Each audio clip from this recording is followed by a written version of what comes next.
Good morning, friends. I am Pastor Michelle here at Harmony Creek Church, and I wanted to go ahead and give you my sermon for today, which is based on the passage from the Gospel of Luke, Luke chapter 15, and I'm going to be talking about the story of the prodigal son, the parable of the prodigal son, which many of us know. I wanted to go ahead and read to you kind of what the story is all about, and I'm actually reading it from this book I recently bought called God's Stories. And so this is told by Savannah Locke. And so let us hear, instead of reading right from the scripture, I wanted to read from this children's book. Jesus took a deep breath and looked at the crowd surrounding him. It was filled with so many different kinds of people. Some in the crowd were very good at being good. They loved doing the right thing and being faithful to God. Others were a little lost. They didn't know what it was like to walk with God yet. Jesus was so happy they were there. When the good ones saw how Jesus befriended the lost, they were upset and asked, "Why is Jesus welcoming them too?" He heard their frustrations and told 3 stories to demonstrate how much God loves finding lost things. He told a story about finding a lost sheep, finding a lost son, and finding a lost coin. So thinking about the parable of the lost son. So the third was about a man with 2 sons. The man's older son was responsible and wise. He worked alongside his father day after day, from before the sun rose until long after the sun set. And he never complained or asked for anything because he loved his father and was happy to help. But the younger son... So one day the younger son asked for his inheritance. An inheritance is a gift some parents leave for their families when they die. It could be money, land, or special things they owned. So it was unusual to ask someone for your inheritance before someone died. This might have hurt the father's feelings, but surprisingly, he was like, yes, and he divided up his wealth. So the younger son took that money and ran away to a distant land, leaving everything he knew behind. With his newfound wealth and freedom, he went wild. He did what he wanted when he wanted. Before he knew it, he had wasted his inheritance until every last penny was gone. And to make matters worse, a famine struck the land where he was living. He went from having lots of money to having none. He went from feeling full to feeling hungry. How would he survive? He needed a plan to make it through. So the younger son found a job feeding pigs in a nearby field. He was so hungry he dreamed of filling his stomach with pig food. He was lost and it was all his fault. Maybe this was the end of his story. Then out of nowhere he had a wild thought. And he thought, even the workers at my father's house have food to spare. But here I am, his son, starving to death. What if I return to my father and ask to be a servant? I might finally feel full again. But could he go back? He was out of options and decided to return home. He thought he had done too many bad things to even be called son. But at least he would have food and shelter as a servant. So he wrote a speech on the way back, hoping his father would listen. And he was going to say, "Father, I turned against you and I don't deserve to be called your son, but please just let me work for you." Before he knew it, the terrain around him looked familiar. If he squinted, he could see the outline of his old house in a distance. He also noticed a strange shadow moving toward him. Maybe a farm animal got loose, or maybe it was just his imagination. As the shadow got closer and closer, he realized it was his father running toward him. The second the father reached his son, he wrapped his son up in a big bear hug. The younger son quickly blurted out his speech. "Father, I turned against you and I don't deserve..." But the father didn't even let him finish.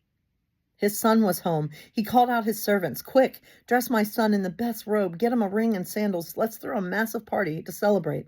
Rejoice with me, for this son of mine was lost, but he's now found." The celebration began. Everything was right in the world, except... Well, remember the older son? The older son who worked hard for his father, who did everything right. No one threw him a party. The older son could not understand why his father would welcome his lost brother and forget about him. Feeling hurt and overlooked, he refused to join the party. His father went and found him, and he said, "Son, you're always with me, and all that I have, all that is mine is yours." The father looked at his son with compassion and love, and he was proud of him and wanted him to experience the joy of his brother being found. Jesus finished the story and looked at the crowd. Some people were sad because they felt like the older brother who had felt forgotten. Others had eyes filled with tears because they felt like the younger brother who was lost and welcomed home. But Jesus knew God was a faithful father who would always run to all of them with never-ending love. And I love that. I love this. This is a wonderful book. It's from the makers of the Bible for normal people. So I would definitely recommend getting this book if you haven't. And so there you have the summary of the prodigal son. In that culture, in first century culture, there was a high level of respect and honor built into it, especially when it came to parents and the way kids behaved. So it would have been expected for this rebellious younger son to be punished pretty severely for disrespecting his father. He disrespects his father by asking for the inheritance early. He disrespects his father by leaving the house and going and wasting all the money, wasting all that he was given. And so what would have been expected, right? What would have been expected when the younger son returns is for him to probably bow down to his father and plead for forgiveness. But as we heard in that story, that's not how it happened, right? And what I love about reading it from that story, hearing it from that perspective, keep in mind that Jesus was Jewish. He was more than likely saying these stories to a Jewish audience. There could have been some Gentiles there, but it was a Jewish audience, Orthodox Jewish, more than likely, right? And so what I love about this story, and someone pointed this out to me, and I didn't even think about it until now, and it kind of made me look at the story even very differently. Jewish people, when they don't eat pork, right? And they don't. So pigs would be considered taboo. Pigs would be considered off limits. So think about this younger son, and if he was Jewish, Orthodox Jewish, and had to follow all the rules, had to follow all the commandments, right? He not only, he goes and feeds pigs, but he's more than likely like sleeping where the pigs are sleeping, right? He probably did eat some of the food that the pigs were eating. So someone pointed out that when this younger son goes back and decides to go home, more than likely he shows up to the house covered in pig poop. He's probably covered in head to toe in pig. And I love that imagery, like the covered in actual pig poop. And I bring that up because I love that the father, and someone pointed this out, the father, when he sees his son, he doesn't see the sin. He doesn't see the mistakes that the younger son made by going and squandering all his money. The father simply sees the son. The father doesn't care that his son returns home covered in dirt, covered in poop. It is a very, I know you weren't expecting that, but because for me, it shows us, I think, just how much love this father had for both of his sons. His younger son comes back, and the father doesn't even allow the younger son to even try to apologize. He just embraces his son. He runs towards his son. And the father also shows immense love for the older brother, who was the one that was feeling resentful. The older brother who was jealous that his younger brother is getting all this attention and having a party, even though the older brother has done nothing wrong. And the father shows immense love to him too, by telling him, yeah, all that is mine is yours. Go and celebrate, be part of this party. And we're not told if the older brother does go. I like to think that perhaps he probably didn't. He probably just sat and wallowed in his self-pity, but because that's what some people do. But what I love is that the word prodigal means wastefully extravagant. And so I want to share what Nadia Bowles-Weber says about this passage, because I think it is so powerful. So she talks about the vulnerability of being a parent, because she shares a story about how there was this one time she thought she had lost her son, and she was able to find her son, but getting lost. I'm sure all of us have stories about times that we maybe got lost in a store, and then your mom or your dad or your parent or guardian had to be in this complete state of panic because you didn't know where your child was, even for a second. I can only imagine.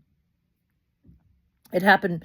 I don't have kids, but I will say that once I was on we did pilgrimage trips with the confirmation class at my previous church.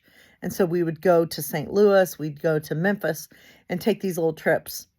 And I remember on one such occasion, one such trip, we lost one of the kids and we didn't know where that kid was. And it was terrifying. And he was only actually gone for like a few minutes and we found him. But for those few seconds, for those minutes, it felt like hours. It felt like days because I was freaking out thinking I have lost a kid. Because, the goal is to come back with the same number of kids that you go with, right? But think about the vulnerability of being a parent. It's vulnerable. I'm going to share what Nadia says. She says to create or adopt a child is to leave yourself vulnerable to a broken heart in the way nothing else can, which is why I started wondering this week about the vulnerability of God. There's much talk out there about the strength of God and the mightiness of God, and the awesomeness of God. But what about the vulnerability of God? That God would breathe into dust and create us in God's own image, that God would bring humanity into being as God's own beloved children, was to leave God's self vulnerable to a broken heart in a way nothing else could have. What a risk God took creating us, giving us enough freedom to be creators and destroyers, giving us enough freedom for us to make a mess of everything and act as our own gods, and to also trust in God and love each other. I just wonder if this is what Jesus is telling us about in the parable of the prodigal son. And so she talks about the how this is more the parable of the prodigal father. And she says, isn't it wastefully extravagant for the father to give his children so much freedom? Isn't it wastefully extravagant for the father to discard his dignity and run into the street toward a foolish and immature son who squandered their fortune? Isn't it wastefully extravagant for the father to throw such a raging party for this kind of wayward son? But see, I love that kind of grace. I personally love that Jesus tells the story of the prodigal father in response to the Pharisees' indignation that Jesus would dare to eat with tax collectors and prostitutes. Because when it comes down to it, give me a church filled with awful sinners over a church filled with pious Pharisees anytime. Oh, I love that line. Some of us might find the grace the father shows to the younger son to border on offensive. But the thing that really gets me in this story is how wastefully extravagant the father is toward the older son, the kid who never left him, the one who was always doing things right, the kid who always signs up to do jobs at the synagogue but resentfully notices all the slackers who show up and never help at all, the kid who feels entitled, the kid who can't stomach going to a party to celebrate the return of a screw-up of a brother. I can't stand that older brother, even as I cringe at the ways I may be a little bit like him. You know what's wastefully extravagant in my book? The fact that the father says to that kid, all that is mine is yours. What a risk God takes on us. Children who waste everything in dissolute living, children who begrudge grace being extended to people who so clearly don't deserve it. But this is a risk born of love. God risks so much by loving us, which is why I prefer calling this the parable of the prodigal father. Because it is here that we see that your relationship to God is simply not defined by your really bad decisions or your squandering of resources. But also your relationship to God is not determined by your virtue. It is not determined by being nice or being good or even, and I struggle with this, but it's not even determined by how much you do at church or how many times you go to church. Your relationship to God is simply determined by the wastefully extravagant, prodigal love of God. A God who takes no account of risk, but runs towards you no matter what, and says that all that is mine is yours. End quote. And I love those words. I love Nadia Bolz-Weber so much. I love quoting her. But I love that idea. This whole idea of the prodigal love, being wastefully extravagant, and this whole idea that when we look at people, we look past their so-called their sin, and we see the person, and we love the person. That's what this whole idea that we're called to not see the mistakes, not see the sin, and just love that person. That's what I think having prodigal love's all about.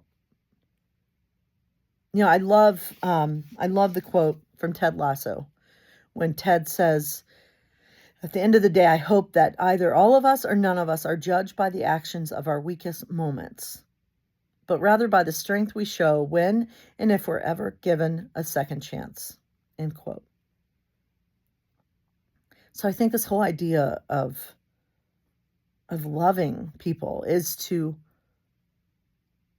love them for who they are and not get so caught up on perhaps what we may deem as a sin, or perhaps what we may deem as, we're just called to love people